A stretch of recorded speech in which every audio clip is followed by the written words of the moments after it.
آپ کہہ رہے ہیں کہ آپ کو کچھ پروگرام بند کرنے پڑیں گے، آپ کو فردر ایڈمیشنز روکنے پڑیں گے، آپ کو لیبارٹریز اور لائبریریز کی فنڈنگ جو ہے وہ کٹ کرنی پڑے گی، کیونکہ آپ کو پاس 71 بلین جو ریکوائرمنٹ سے کم پیسے دیے گئے۔ وہ گیپ ہے۔ اور پھر دوسرا یہ ہے کہ ہم نے اب یہ بھی سوچا ہے کہ ایک فنڈ ریزنگ ڈرائیو شروع کرتے ہیں۔ یہ پہلے ہونا چاہیے تھا، ہم پچھلے سال سے اس کے اوپر کام کر رہے ہیں، تو اس سال انشاءاللہ we'll do some more fund raising from non government sources. لیکن اس میں بھی یہ ہے کہ اس میں ٹائم لگتا ہے، یعنی وہ اوور نائٹ نہیں ہوتا، but we'll try to raise some money from other sources.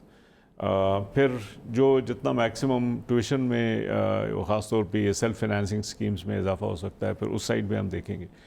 لیکن چیز یہ ہے کہ from our side we are looking at all the possible options کہ کس طرح سے ہم اس کو گیپ کو کور کر سکتے ہیں۔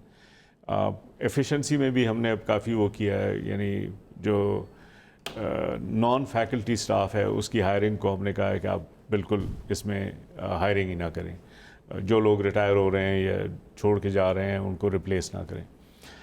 لیکن مارجنلی آپ اس میں سے سیو کر سکیں گے، مگر لیکن دیکھیں نا، تو جہاں پہ بھی ہو سکتی ہے وہ ہم کریں گے۔ لیکن گورنمنٹ سے، اور یہ تو اس جو میں آپ سے باتیں کر رہا ہوں اس میں کہ دیر از نو ایگریمنٹ، فواد صاحب بیٹھے ہیں کہیں، یعنی everybody in the cabinet, everybody in the government agrees کہ یہ ہونا چاہیے۔